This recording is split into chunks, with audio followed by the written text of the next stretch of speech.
Assalamualaikum warahmatullahi wabarakatuh. Perkenalkan, nama saya Maya Kirani dengan NIM 2011290082. Saya ingin menjelaskan tentang fonemik. Yang pertama, pengertian fonemik. Fonemik adalah ilmu yang mempelajari bunyi ujaran dalam fungsi sebagai pembeda arti. Jika dalam fonetik kita mempelajari segala macam bunyi yang dapat dihasilkan oleh alat-alat ucap serta bagaimana tiap-tiap bunyi itu dilaksanakan, maka dalam fonemik kita mempelajari dalam menyelidiki kemungkinan bunyi ujaran yang manakah yang dapat mempunyai fungsi atau membedakan arti. Telah dibutuhkan bahwa antara fonetik dan fonemik saling berhubungan dengan sukar dipisahkan. Keduanya saling mengisi. Fonemik menggunakan materi yang diambil dari hasil penelitian fonetik, namun tidak seluruh materi fonetik digunakan oleh fonemik. Sebab tidak seluruh materi fonetik menarik perhatian fonemik. Karena itulah, fonemik mengadakan penilaian materi, yaitu hanya bunyi-bunyi bahasa yang mampu membedakan arti serta variasi-variasinya. Muncul dalam alat ucap fonetik yang materi penelitiannya berupa pona-pona dengan jumlah yang tak terbatas. Karena memperhatikan perbedaan ucapan individual, kurang dapat dilihat di manfaatnya jika tidak dikaitkan dengan analisis fonemik. Pona-pona itu merupakan materi yang harus diolah lebih lanjut. Pengelolaan yang paling dapat berdasarkan ilmu bahasa linguistik adalah pengelolaan secara fonemis, yang artinya bahwa pona-pona yang tak terbatas itu harus dibatasi dengan pengelompokannya dalam bentuk unit-unit sekelompok bunyi yang mampu membedakan arti dijadikan dalam unit-unit fonem. Sedangkan perbedaan ucapan yang terdapat dalam masing-masing unit tersebut merupakan variasi fonem yang ada. Alofon, objek fonemik bunyi bahasa yang dihasilkan oleh alat ucap. Bicara gitu banyak ragamnya. Bunyi-bunyi itu dikelompokkan ke dalam unit-unit yang berbeda fonem. Fonem inilah yang dijadikan objek penelitian fonemik. Jadi, tidak seluruh bunyi bahasa yang bisa dihasilkan oleh alat ucap dipelajari oleh fonemik. Bunyi-bunyi bahasa yang fungsional yang menjadikan kajian fonemik. Fonemisasi merupakan prosedur atau cara menemukan fonem-fonem yang ada dalam suatu bahasa. Karena bunyi bahasa banyak sekali jumlahnya, tentunya fonemisasi merupakan prosedur menemukan bunyi-bunyi yang berfungsi dalam rangka membedakan arti. Seperti yang telah disyaratkan di atas, fonemisasi bertujuan menentukan struktur fonemis suatu bahasa, struktur fonemis bahasa yang lainnya.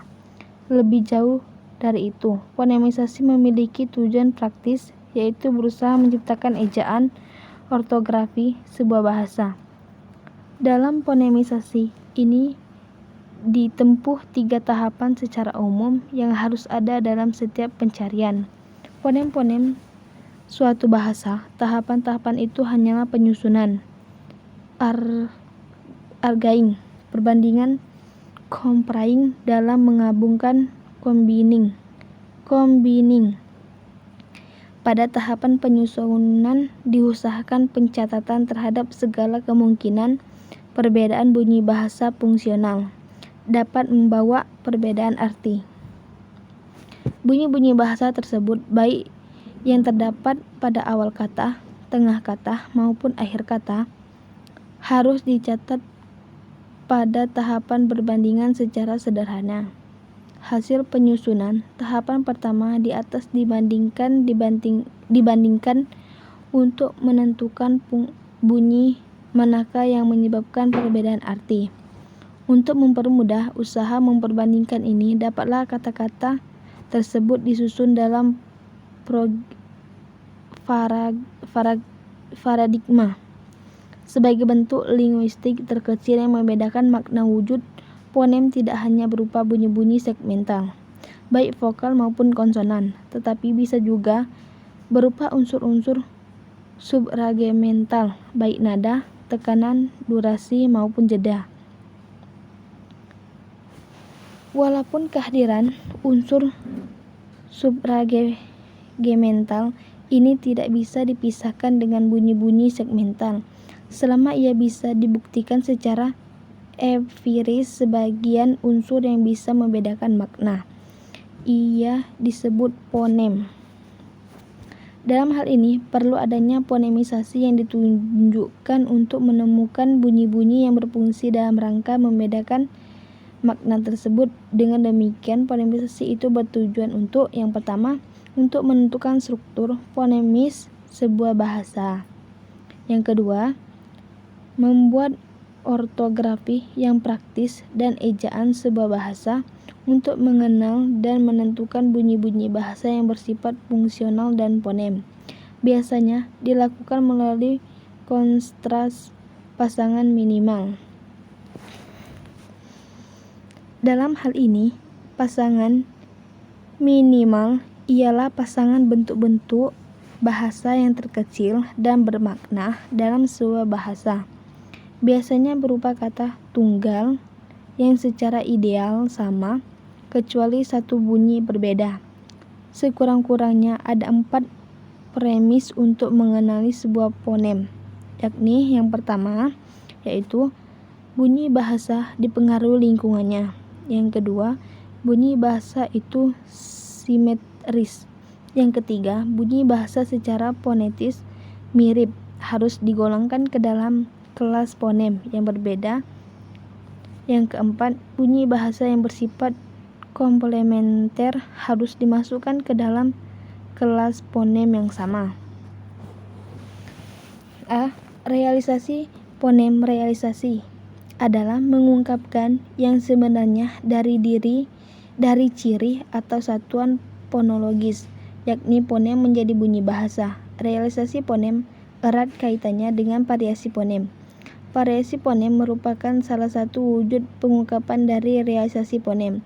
Secara segmental, fonem bahasa Indonesia dibedakan atas vokal dan konsonan. B. Variasi fonem adalah wujud berbagai manifestasi bersyarat maupun tak bersyarat dari fonem. Wujud variasi suatu fonem yang ditentukan oleh lingkungannya dalam distribusi yang kompleter disebut variasi allofonis atau allofon. Studi linguistik yang mempelajari bunyi bahasa secara umum tanpa memperhatikan makna yang tidak bersifat fungsional, kajian bunyi bahasa manapun. Sedangkan fonemik adalah bagian dari studi linguistik yang mempelajari bahasa tertentu memperhatikan perbedaan makna. Fonemisasi adalah salah satu prosedur distribusi fonem.